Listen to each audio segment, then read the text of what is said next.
Hello and welcome back for our next two back-to-back sessions.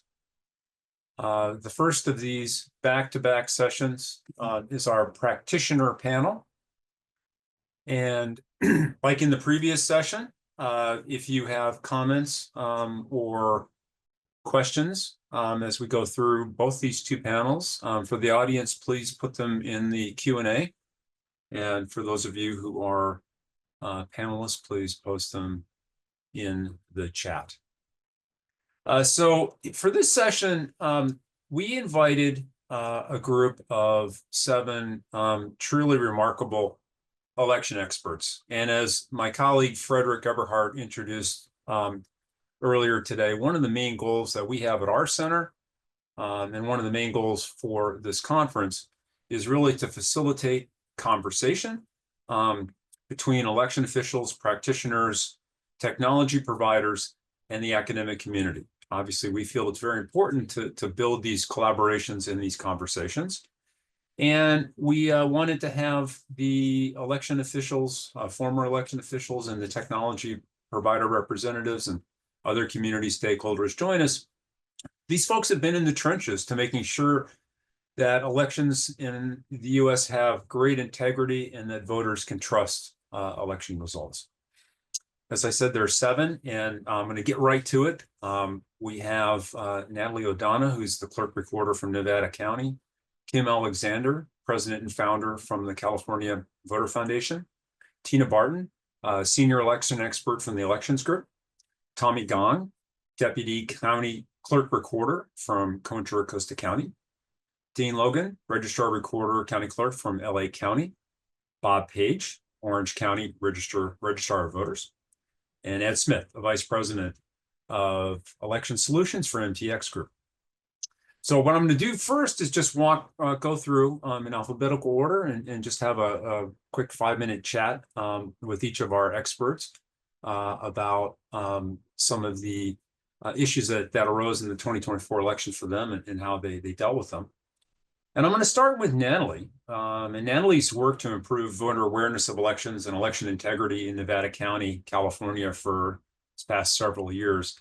So starting with you, Natalie, can you please describe for us the primary threat that you felt you and your team faced during the 2024 election and how you dealt with that?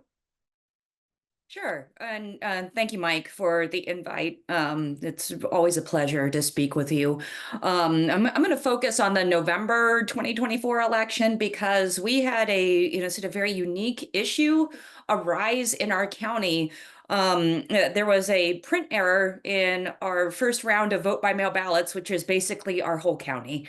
It's a sort of issue that doesn't come up that much, but we had something called ink overspray in the barcodes that help the voting system tabulate our vote by mail ballots. And, it was something that we had never encountered before and would be a very noticeable problem. So, under the law, voters, if the county is able to, are allowed to take their vote by mail ballot and scan it inside of a voting location.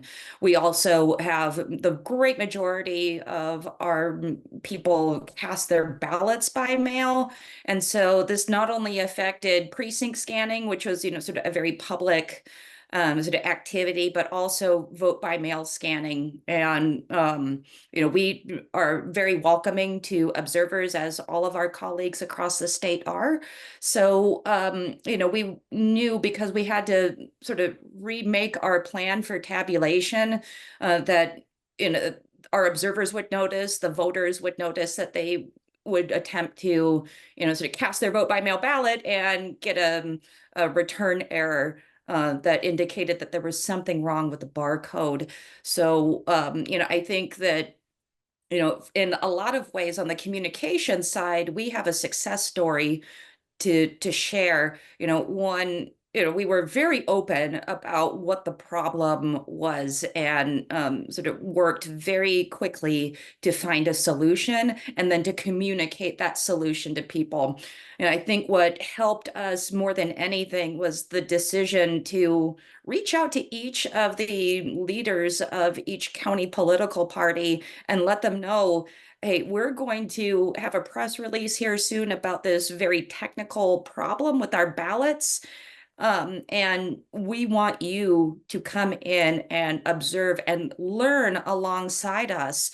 This is something that this is sort of new territory for us. And, we rely on you all to, sort of help us explain to, all of our constituents that we're sort of being very transparent and very open. And I think that went a long way. We had a lot of cooperation with each of the political parties here in the county, plus, some of the nonprofit groups that touch our office quite a bit, that really wanted to, sort of come learn with us. And, I encouraged it, our whole staff encouraged it and took the time to explain every step of the way what the problem was. So with every rose has its thorn, areas that we probably could have improved upon, on the communication side. We did find that there was some confusion about, sort of the expectations that people, sort of might have set that would be different in terms of the sort of election night reporting. So we normally are able to count everything that we have in our office, through election day on election night. We were only able to process a small percentage of those ballots and had a lot more left to count. And, so I think some people didn't understand that the results may change pretty dramatically as we counted more. So for example, we had several news outlets report that, Nevada County went red, and that actually ended up not being true. So, the more I think that we can, sort of go back and analyze, how we handled that part of the communications process. It could probably be improved. But, I think overall our approach of being super transparent about everything was we managed to head off a lot of mis and disinformation that could have potentially sort of really sort of degraded the sort of level of trust in the voting system. I think that, when people interacted with the voting system, they saw that the machine was not accepting a ballot and weren't necessarily focused on, sort of the print job. We did spend a lot of time, particularly with our temporary staff, letting them know, look, this is not a voting equipment issue. It is behaving in the way that you would expect with this kind of problem. So, there was sort of a level of nuance there that we had to dedicate some time to. But a couple of pieces of misinformation that we heard of was, one that this is sort of an invisible ink problem, and the problem's really with the voting equipment. We were able to sort of head that off, and actually our county GOP was, sort of very sort of important in, sort of communicating that message. The other is, I think voters don't understand that there is a lawful process for ballot duplication, which was a big sort of part of our solution. And, something that we heard that we were able to head off pretty quickly was, oh, well, you're just, remaking these ballots and rescanning them with the votes that, you want in there because you can't divorce yourself from politics. And, I think that, the fact that we allowed people to be so close and see how that duplication process really worked and how many quality assurance checks that, sort of we put ourselves through to make sure that we got it right really was helpful to us. So, we saw that this could, sort of quickly spin out of control. Initially there were sort of posts on social media about the problem from, sort of really high profile accounts. And that messaging sort of fizzled out early on. And, I'm really proud of the work that our small county was able to do to give people sort of accurate information and to maintain a level of trust in the vote count. And I think we were largely successful. Thanks, Natalie. That's a great way to kick this panel off. I think we're going to hear more about transparency. So I'm going to turn to Kim now. And Kim, you have a really unique perspective and background in this area. And you've led efforts over the years, but also in 2024 to help coordinate action on voter information, voter education, but in particular in 2024 on election misinformation. One of these efforts was the California Voter Foundation's Close Count Transparency Project, again, transparency, which is a project designed to combat misinformation and disinformation that we've seen in the past due to California's long vote count. So I understand you got some slides to share with us on that. I do, and thank you for having me, Mike, and everyone. Let me just start my little slideshow. Very small number of slides, so good morning, everyone. And yeah, as Mike said, we launched this Close Count Transparency Project. This was supported with a grant from the Carter Center and their U.S. Election Observation Program. And you can find it online at the URL listed below. I'll drop it in the chat later, too. The problem that we have in California is that we have millions of ballots. We have more competition, which is a good problem to have, and a shift to primarily vote-by-mail voting, which has led to California's infamous long vote count. And you can see here this chart that shows how many ballots were counted of all the ballots cast within 2 days of the election over the last 20 years. And you can see on the left, November 2004, 81% of the ballots were counted within 2 days versus the most recent election, only 66% were counted within 2 days. And this chart also shows how the percentage of ballots that are returned as vote-by-mail ballots versus people voting in person. And you can see, other than the anomaly in 2020, the trend has been pretty consistent with the rate of counting going down as the rate of vote-by-mail goes up. 2020, as a quick note, was the pandemic election. It also was the first time the state spent $35 million promoting vote by mail and encouraging people to vote early. So I do want to highlight the importance of that kind of spending that appears to have had a beneficial impact. In the most recent election, we looked at how many ballots were counted day by day, and you can see on election night, just a little over half of the ballots that were cast in this election were counted at that point. And even though you get up to, 80% within a week of the election, 86%, we have these incredibly close contests. So that doesn't tell you enough to be able to call races, which the Associated Press and others like to do.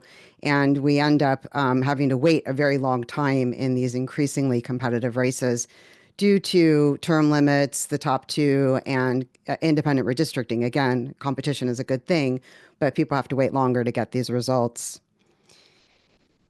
What we did to address this is first to highlight there's the risk that opinion leaders have and will claim fraud when results shift between election night and certification. Natalie talked earlier about this shift in Nevada County. We saw this across the state where what was reported on election night and the day after shifted by the time we got all the ballots counted. This is a tracking sheet that we set up. We wanted to combat the potential mis and disinformation that would result and has resulted from these shifts in the past by providing a daily tracking service for the public through our website using a Google Sheet to show what the vote count was day by day, how many ballots were left to process, and where. You'll notice for the first 3 days, we had unknown for the first 3 entries in our charts. This was because we didn't know how many ballots remained to be counted because counties don't report that number until the Thursday after the election. So we identified in our project some of the known unknowns, and that was one of the big ones, is you don't know what the denominator is until counties can get a handle on all those ballots. But you can see in this chart, by November 18th, this was CD 45, the vote difference between Michelle Steele and Derek Tran was 36 votes. I mean, this was just an incredibly close contest that wasn't decided wasn't called by AP until November 27th. This is the other super close contest we had, CD 13, and we created this chart to show you sort of how these results showed with the Republican candidate getting a higher percentage of the count as the early votes were counted and the early arriving vote by mail ballots were counted. But then as the vote count progressed, you see it gets tighter and tighter to the point that the Democrat edges out the Republican. This race, I believe, was decided by 187 votes, and it was not certified. It was not called until the end of the certification period on December 4th. This impacts the national debate as well because people are waiting to figure out who's going to control the House of Representatives. And because we are the biggest state with the most congressional races, our close count combined with our long vote count leaves people waiting to find out what the balance of power is going to be in the House and which party will control it, which has happened in the last couple of elections, which is partly why we did this project. So the challenge that we're looking at is, how can we accelerate the vote count? A couple of ideas we've been talking about at the California Voter Foundation include state funding to the Secretary of State and counties for equipment, staff, and outreach. We want to see equal access to all voting options in all counties, especially early voting, which can help accelerate the vote count. Some ways that we might consider moving a little bit away from universal vote by mail are doing things like letting voters return their mail ballots as in-person ballots, which counties are allowed to do but are not required to do, to let voters who really want to vote in person opt out of receiving a vote by mail ballot to reduce the workload for that voter and their election staff, and also considering shifting to a top-down voter registration database. Yeah, I'll thank stop you. there. We'll move back to these challenges, I know, in the subsequent Q&A. So I'm gonna switch over to Tina. Maybe Tina, we can talk a little bit about, we've had a little conversation here about California, and we'll hear more from our California colleagues in a few minutes. But let's shift to the national scene. From your perspective in 2024, what did you see as the three most significant misconceptions that people had about that election in November? Well, thank you, Michael, and the team at Caltech. Certainly our thoughts and prayers are with all of you during this time. So just want to make sure you know that your colleagues across the country are thinking about you. Certainly we saw some of the narratives from 2020 that lingered and stayed around into 2024. But what we did see become really kind of a common misconception across the entire country was really attached to a political narrative that had a lot of strength across the country tied to immigration.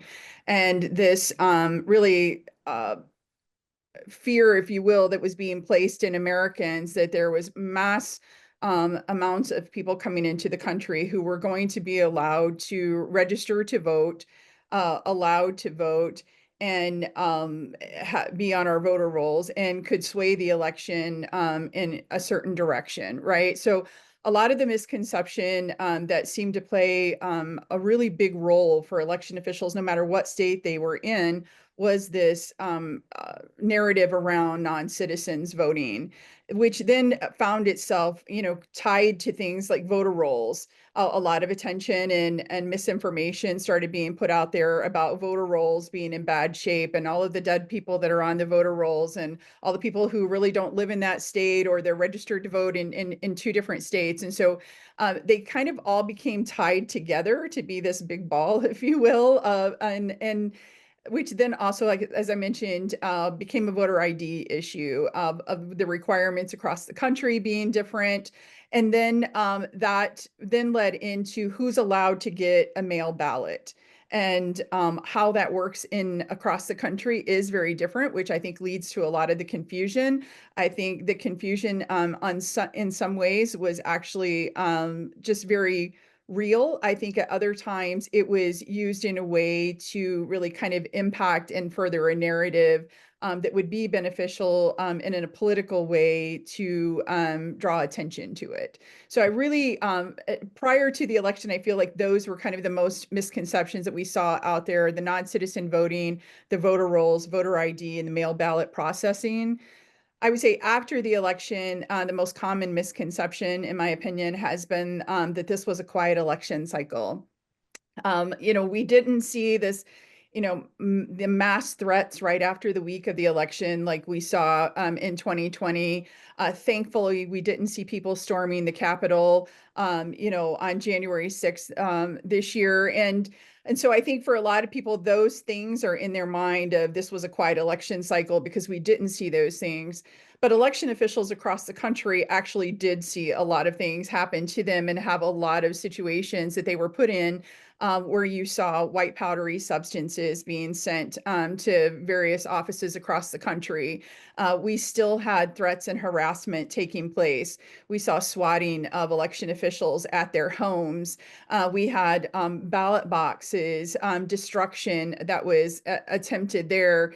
We had over 100 bomb threats during this election cycle. Those are huge numbers and a wide range of issues that election officials faced. And so this misconception that it was a quiet cycle, I really think is more, it's more of a reflection of the amazing work that the election officials in this country put in over the last 4 years in preparation of any type of event, whether it be a natural event and something happening through nature, or whether it's actually something that was someone intending to do harm, an individual, maybe even a foreign country.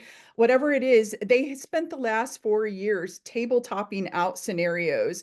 They spent the last 4 years building relationships with individuals within their own communities, their counties, their state, from their law enforcement to their fusion centers, their federal partners, doing so much work over the last 4 years to make it seem like this was a quiet election cycle. And so I certainly want to applaud them and the efforts that they put in over the last 4 years. So again, I think those would probably be the things I would pinpoint from a national perspective. Excellent. Well, thank you for that. I think that's a perfect segue to Tommy, because Tommy has teamed up with Bay Area election officials in California to collaborate on various ways to deal with election misinformation. Tommy, can you jump on and describe these efforts and tell us what you thought was most effective in this past election cycle in 2024? Sure, Michael. Thank you for having me. Really appreciate it. And again, my hearts go out to all the citizens in Southern California too, experiencing the fires there. So I guess for me, I need to kind of bridge the gap from 2020 to 2024 because, a lot of what we did with our Bay Area coalition emanates from the 2020 election. Basically, we had a crisis in public trust in elections is basically what we had. And that was a real issue for us. Even I personally suffered from, public trust in elections in my prior county that I worked in San Luis Obispo. And that's a real issue in terms of if the public cannot trust the process and the results of the election, we're in a lot of trouble. And, with the emergence of polarized media, that's where most of the public is getting their news. The loser effect, going to its extreme after the 2020 election, and the fact that the public knows very little about what we do during the election is a real challenge for us. And so one of the things that we created was this Bay Area coalition. And one of the things I did was when I landed in Contra Costa, I was like watching the news, trying to figure out where I was going to watch, what news channel was I going to watch. And so I was watching every station, for a couple of weeks and realizing that the media market there covers the entire Bay Area. And so I proposed, hey, folks, why don't we, all of us neighboring counties, work together in terms of delivering a uniform message, and we can craft that message and do it an even better job of it.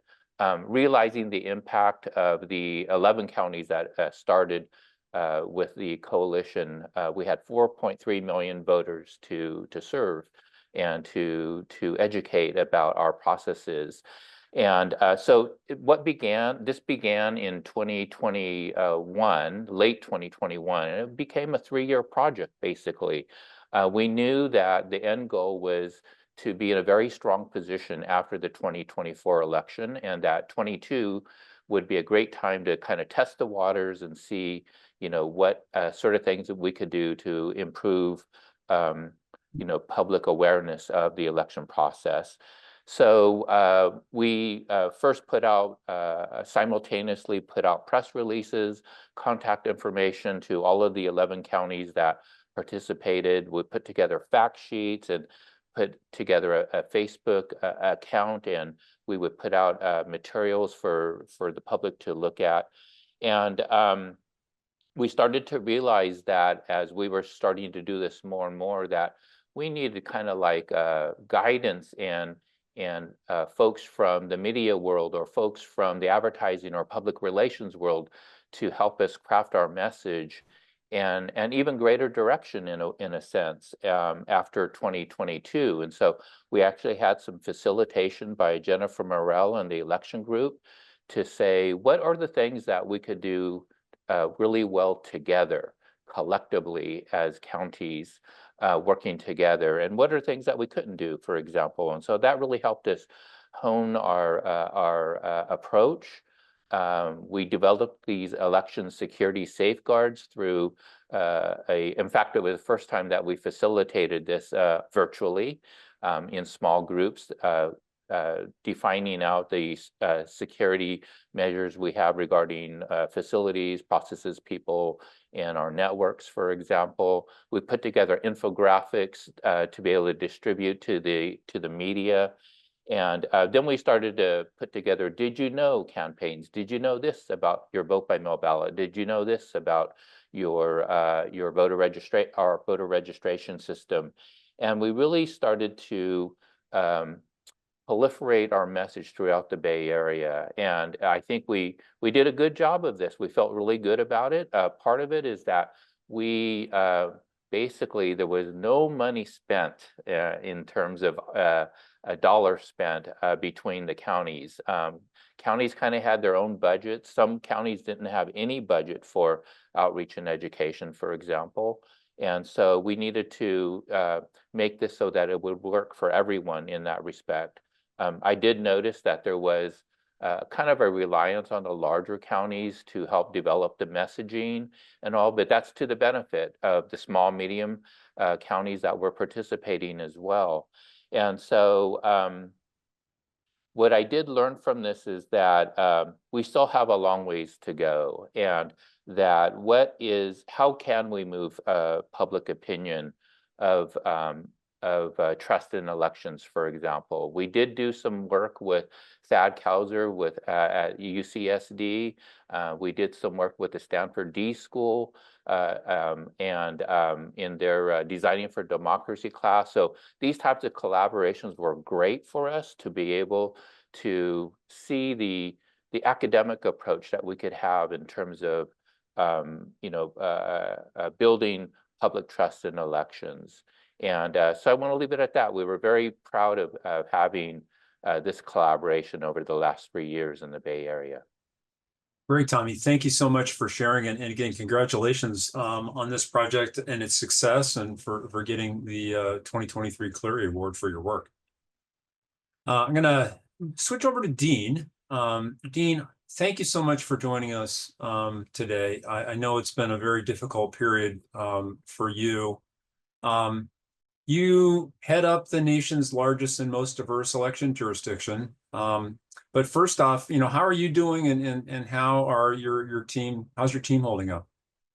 Thanks, Mike, and thanks everybody for your kind words and thoughts and prayers for the people in Los Angeles County. It has been a difficult time, and probably will continue to be for a while. I think the good news is the red flag warnings have been lifted, and they're doing everything they can to get the fires under control. But the risk is not over. We have Santa Ana winds predicted next week and possibility of other red flag warnings. So it has been tough. We have some communities that have really been completely devastated, and certainly our hearts go out also to those of you out on the campus at Caltech, because you're close to the Eaton fire. We have a long road ahead of us, but we're a resilient community, and we're going to rally and work towards rebuilding. So interestingly, a little side note that where we're focused in our department right now is really making sure that people have access to their vital public records and property records as they go about the process of seeking relief and recovery. Yeah, that is, I've learned, is one of the big areas that your office works in. So I'm almost speechless, but to say this, but it seems like just a few weeks ago, right before the election and during the election period, I had groups of students going out to many vote centers up in the Altadena area. And right now, many of those places we went to are just no longer there. And we've seen schools, synagogues, churches, community centers just leveled due to the wildfires, both here and also in Pacific Palisades. Do you have any sense, have you surveyed the damage that these vote center facilities have had and have sustained? And is there anything you can share with us about kind of how you're planning moving forward and kind of what crisis management activities your team is currently undertaking? Yeah, obviously the devastation is significant, especially in the immediately affected areas, the Palisades fire and the Eaton fire in particular. We have started that assessment. Of course, many of those areas, you still can't get into those areas. So it'll be a while before we have a full assessment of that. I think we know we have confirmed about 3 or 4 of our vote by mail drop boxes that have been destroyed. I would say we have probably a dozen to 15 vote center locations that we typically use in a countywide election that have been assessed for accessibility and familiarity to those communities that are gone and won't be available. So that's part of that recovery, right? Is as those communities rebuild, finding the places that will serve as voting locations for them. I will say on perhaps a more positive note, I think that this experience underscores the importance of a resilient voting system. So I think about, and I cringe to think about if we were in the middle of an election cycle while this was going on. And by the way, we do share a district with Orange County that has an election in February. Fortunately, it's not in the areas affected. But as I reflect on that and think about how would we approach that, the voting model that we've adopted in Los Angeles County and in many of the locations throughout California really affords us some options, right? So having voting locations where any voter can go to any location to vote, the fact that even though we do mail everybody a vote by mail ballot, that we have in-person voting and we have that over a number of days, I think this particular moment in time speaks to the importance of that flexibility and resilience. Right. And so I want to pivot a little bit and just talk a little bit more about some of the work that you've done over the years to assure voter trust. LA County is enormous in scope geographically. It's the diversity here in LA County is really remarkable. How do you approach educating voters and stakeholders about why they should have trust in elections in LA County, in particular, given the scope and diversity of your jurisdiction? Yeah, we've really tried to take a 3-pronged approach to that because I think public trust in elections is a very, in some ways, is a very subjective manner. It's very personalized. What allows one individual to feel trust and confidence in the process is not always the same for their neighbor or even a family member. And certainly with the level of misinformation, disinformation out there, that has become a challenging thing to face. So we've really, in LA County, tried to take a 3-pronged approach to that. First, we have focused on empowering voters to have information about the process. So in giving them the ability to track the information that will give them the trust in the process. So one piece of that is our Make a Plan to Vote tool. It's an application that we do. It's interactive. It's customizable for voters to basically walk through a Q&A process where they say how they plan to vote, right? Are you going to vote by mail? Are you planning to, if you are voting by mail, are you planning to return that ballot at a drop box, at a vote center, or through the U.S. Postal Service? Are you planning to vote in person? And if you're planning to vote in person, are you planning to vote during the early voting period or on election day? Are you planning to vote near your home? Are you planning to vote near where you work? Those types of things. And then we use that data to then push out information to those voters. So to remind them, okay, here's when those vote centers are opening. Here's when the vote by mail ballot should be arriving at your home. Here's how you can track that we've received your vote by mail ballot and that we've processed it moving forward. So that really is sort of the first prong, is that voter empowerment, is recognizing that the voting process belongs to the voters and that we're here to facilitate it, and we want to give them the tools and the information that will give them the oversight and the ability to track their voting process and have confidence in it. The second piece in that, or the second prong in that, is our focus on other trusted messengers. One of the things we've learned, and some of this is from the academic research that so many who are here today have contributed to, is recognizing that we're not always recognized as the source of information that will give people trust. They want to hear that from the people that they trust with other information. So they're community leaders, they're in some cases they're faith-based leaders, their family members, the community organizations that they belong to. So we've built a community toolkit where we put out PSA information, video clips, social media graphics, fact sheets, data that can be shared in a pretty easily accessible manner. And then we make that readily available to all of our community-based organizations, all of our elected officials, all of our media partners, so that they can send that out through their networks. So they're hearing this message not just from us as a local government entity, but they're hearing it from the people that they view as trusted messengers in the process. And the final prong of that process is enhanced transparency. And you've heard this from my colleagues already. I think that the more we can do to open up the process so that people can see what's happening. So when they're hearing things about why does it take so long to count in California, or do you really check the signatures on vote by mail ballots, giving people the ability to see firsthand how that process works. And we've been fortunate in LA County to do that through a new ballot processing center that was designed for transparency. It has cameras that allow us to live stream that information for people who can't be there in person. But for those who do want to come and observe in person, we welcome that and we invite people in. We have an observer loop around our tabulation center, and we have our all of our operations in a very open room where you can really literally see what's going on, and all ballot processing for the entire county happens in that one facility from the time we receive the ballot to the time that it is secured for the retention period. So those are really the three approaches we've taken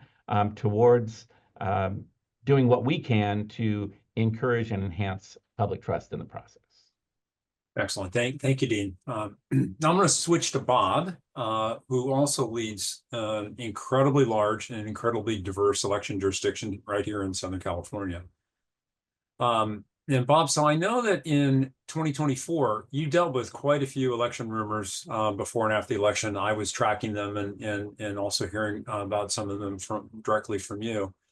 I know that you dealt with a very specific scenario that regarded an email bomb threat, speaking of bomb threats, that led to a conspiracy that the bomb threat was actually some sort of cover for ballots to be snuck into your offices to change the result in congressional contests.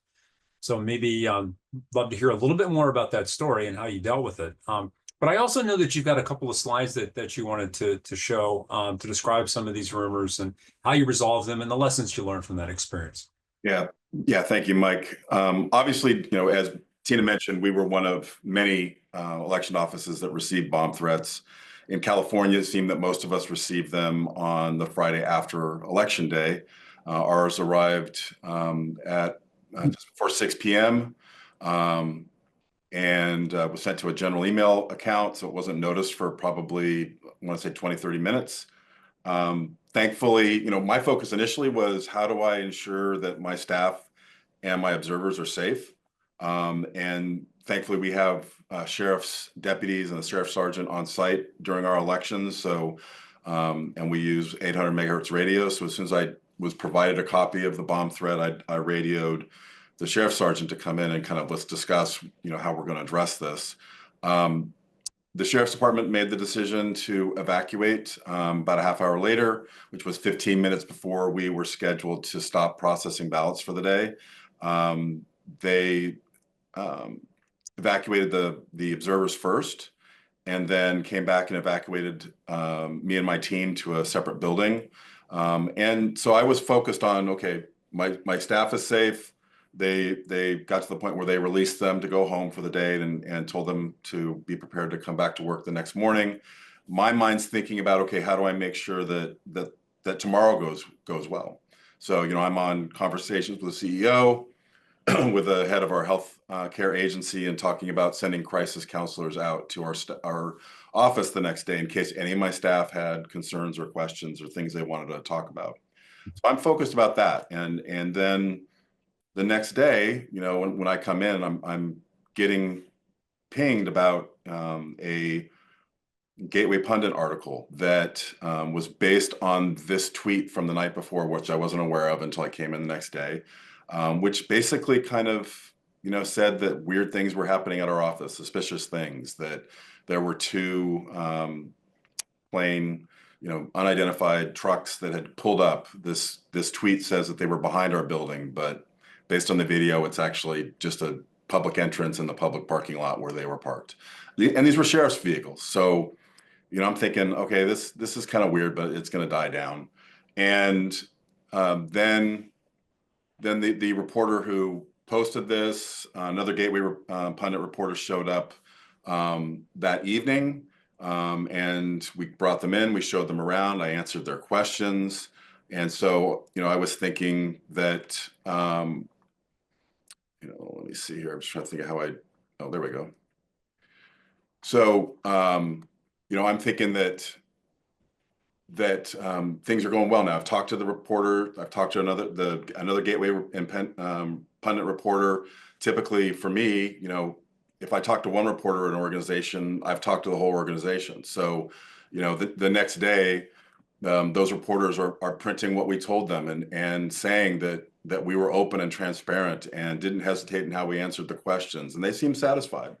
But as you'll see, even that article still resulted in hundreds of comments from people, and those comments are still, you know, they're conspiracy theories. They're about that this is somehow a cover-up, that this was a fake setup, that these trucks brought in ballots because we had two close congressional contests that Kim mentioned, that the winner switched places during the canvass period as we processed more and more vote by mail ballots, and eventually the candidate who was winning on election night was not the one that won the election. So, you know, we're looking at these things, and I'm not quite sure what to do. But, you know, I'm thinking, okay, we've been transparent. We've talked to the reporters, thinking, okay, this is kind of died down. It's not a big deal. But then, you know, a month later, right after we certify, the same person who posted the first Gateway Pundit article then starts questioning our data, claiming that we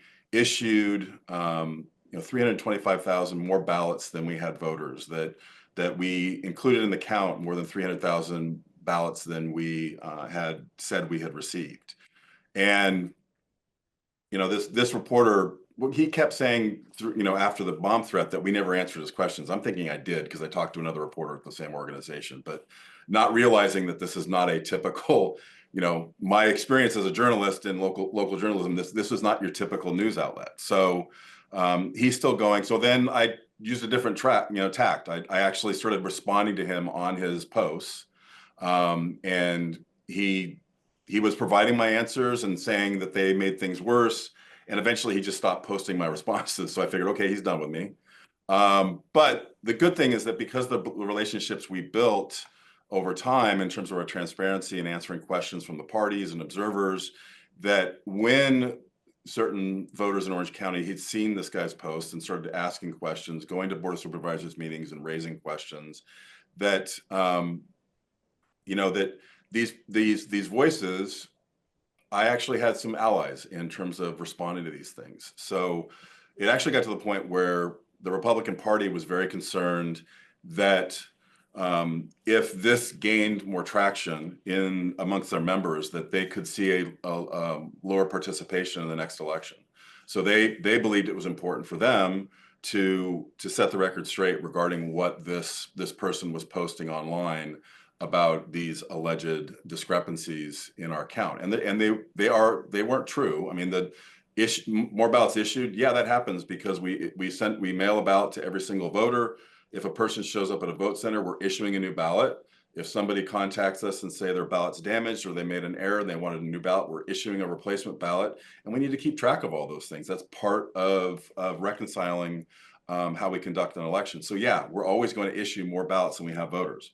And the person just made a mistake in terms of how many ballots were returned. He was only looking at vote by mail ballots returned. He wasn't including the in-person ballots that were cast, which was about 20% of the ballots cast in our election.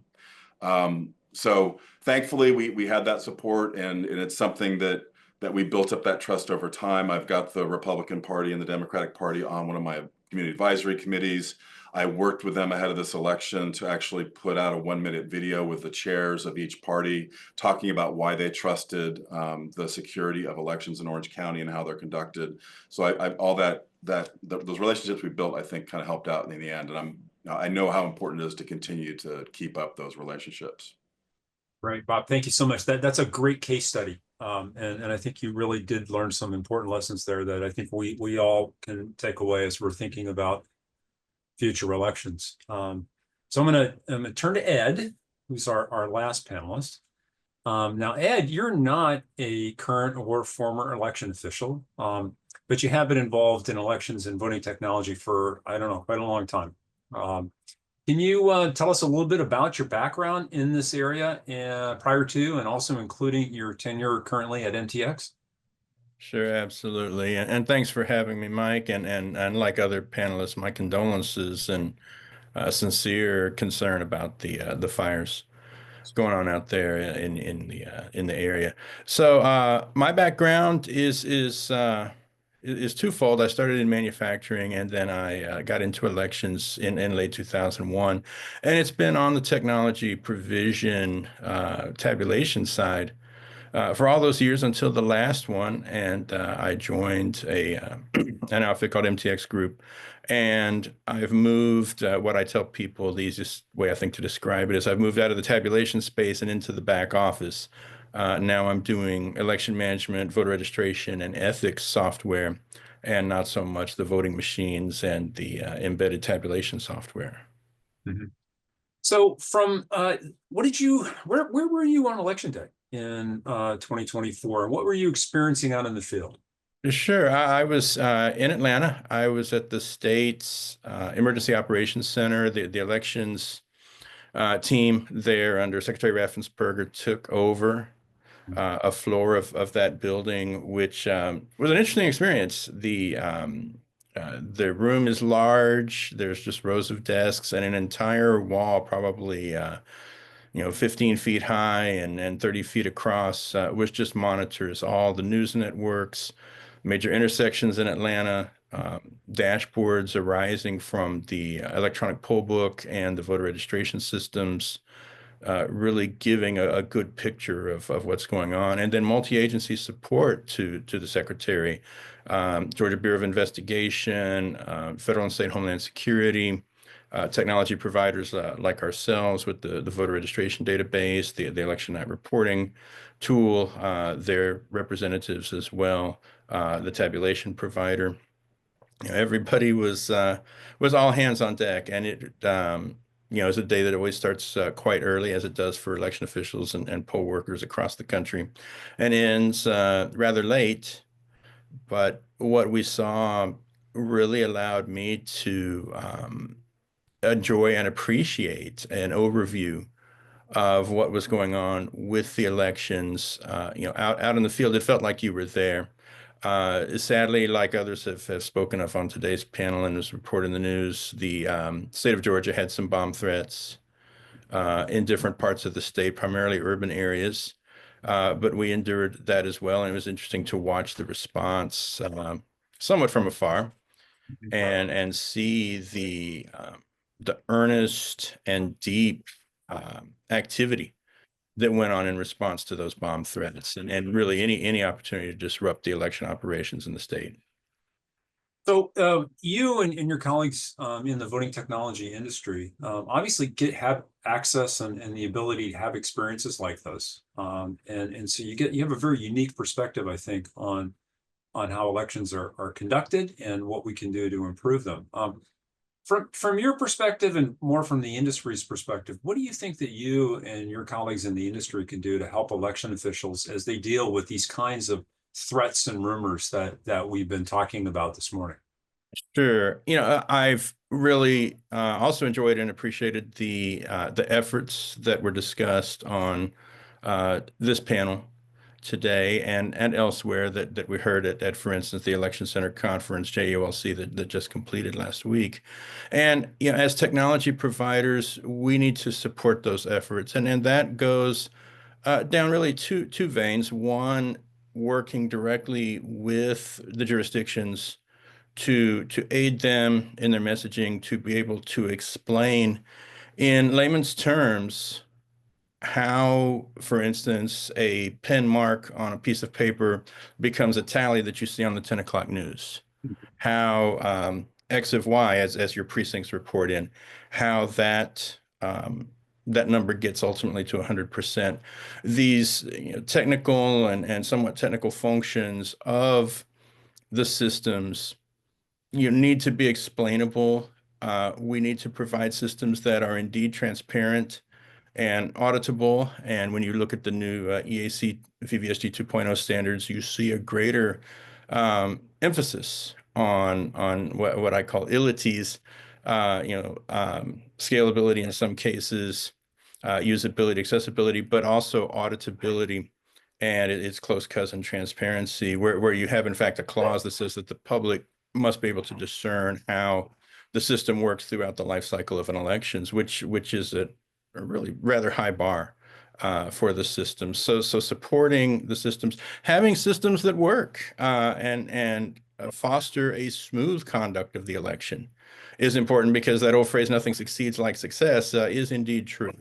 And when there are hiccups, when for whatever reason people get the wrong ballot, people see issues in tabulation, slowdowns or stoppages in tabulation especially, it fosters suspicion and just leads to further rumors and ultimately problems for the jurisdiction. So vending of high quality technology is important. And then ultimately, the technology providers can collaborate amongst ourselves too. We have groups such as the ISAC, the Information Sharing Analysis Centers, the Sector Coordinating Council under the auspices of CISA and Homeland Security larger. We do and can and must continue to collaborate among ourselves, share information, share and later incorporate best practices. Every year, the technology provision industry in elections has a tabletop exercise, in addition to the national tabletop exercise that CISA puts on usually in August. And so we've answered the call, but you just can't stop. As implied, and I think an undercurrent to the previous panelists, it never stops. The need to address and proactively address misinformation and disinformation never stops, and I don't see that it's probably ever going to stop. Right. So to what extent do you think the industry itself really has a responsibility to help ensure voter confidence in U.S. elections? We do. It's under the auspices of the customer jurisdictions, and it has to be hand in hand, and the jurisdiction has to be placed a little higher than the technology providers. We should stand behind them and ensure people understand that there are red lines in place, such as the technology providers not handling ballots. For instance, that everything is done under the auspices of elected and appointed officials, and that the technology providers are not ever in the driver's seat.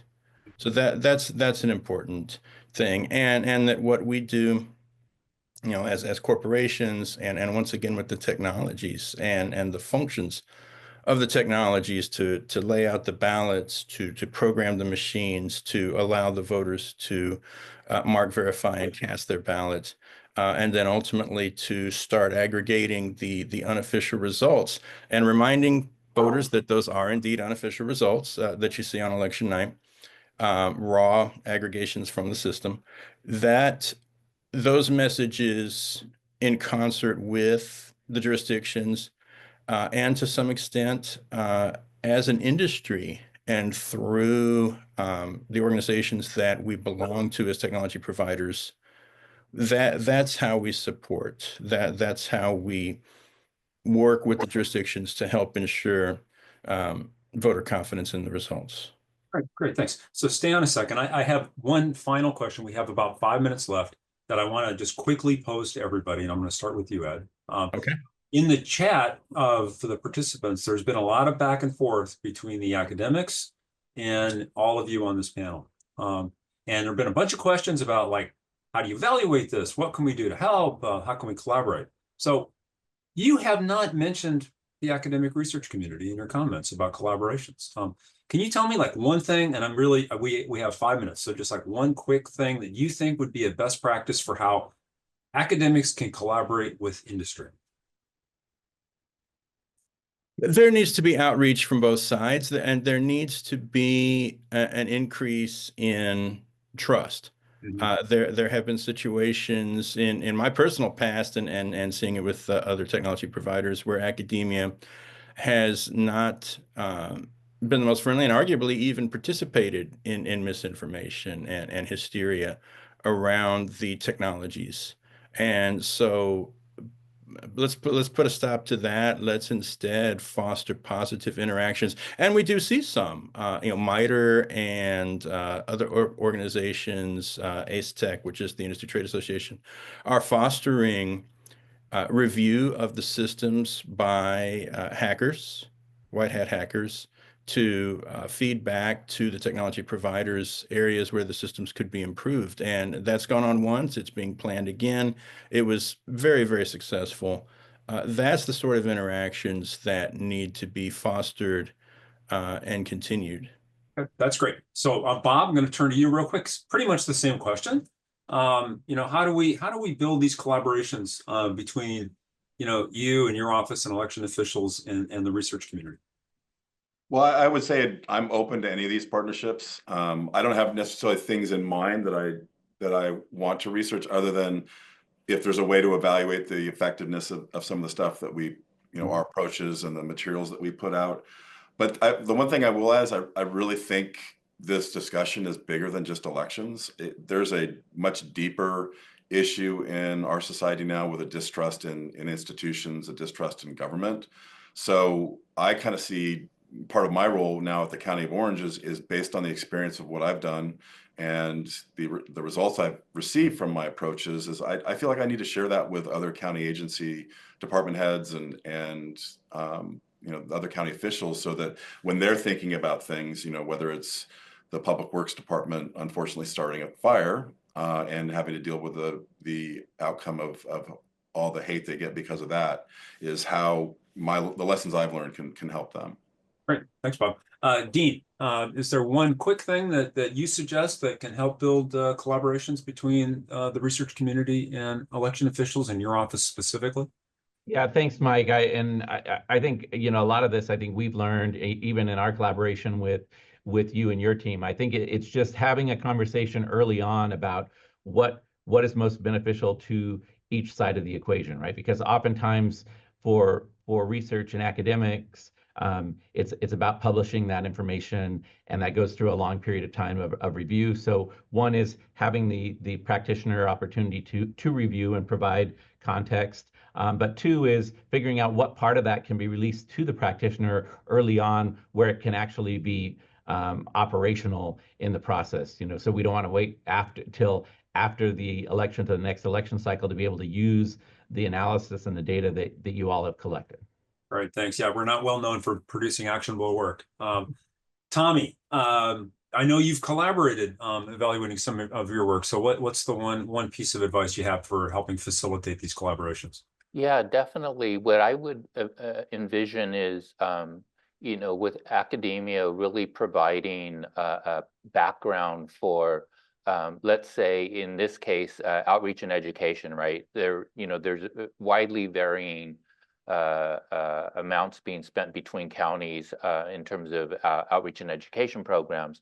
And so to really be able to measure the effectiveness of having it or not having it, for example, would be very helpful for county agencies, for county election offices to be able to advocate for their budget, because, you know, we're all, you know, those are really where our limitations are, is what can we do?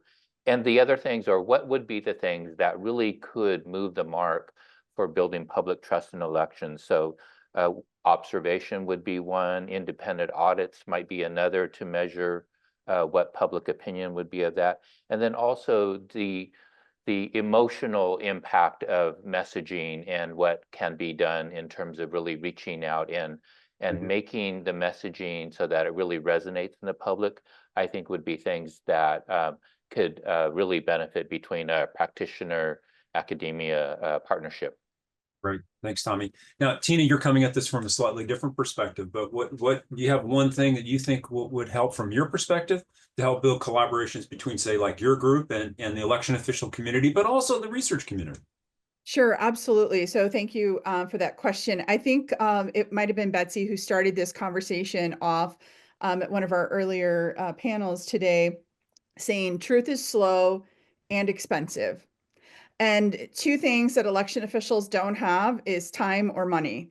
And so seeing a collaborative partnership there where universities could, like my local university here, Oakland University, they hold election forums throughout the year where they invite people in, different stakeholders, different political parties. They discuss a topic, having those civil conversations and really providing opportunity on a wide scale for election officials to get truth out to the public. I think also, you know, looking at artificial intelligence too, as we look at that, the positive roles that could play in the election process, I think could really be helpful, again, as something that election officials don't have is time or money. And if you all can do the research on that and provide some guidance on that, I think that would be really helpful also.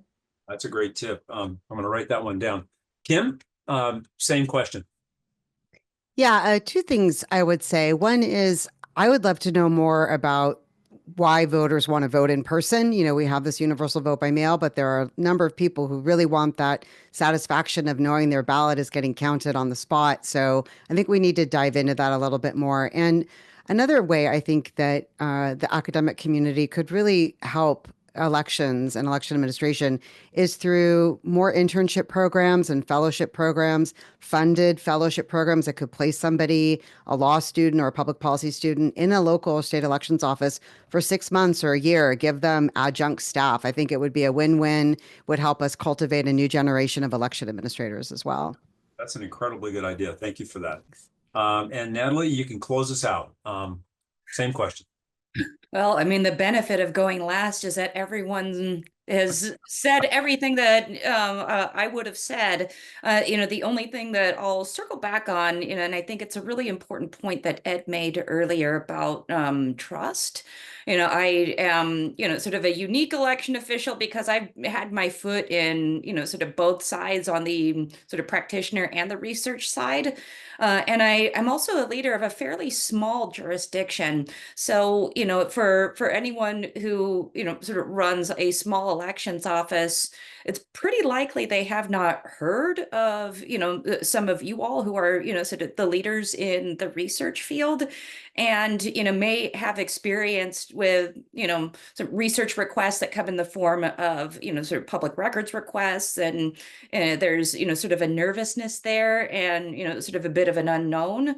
So, you know, I would say that, you know, fostering the trust so, you know, you can have those kind of academic partnerships with those practitioners. You know, I would recommend investing time in that and really trying to understand, well, you know, what kinds of research would actually lead to something that's usable, something that's practical for the elections official. Great.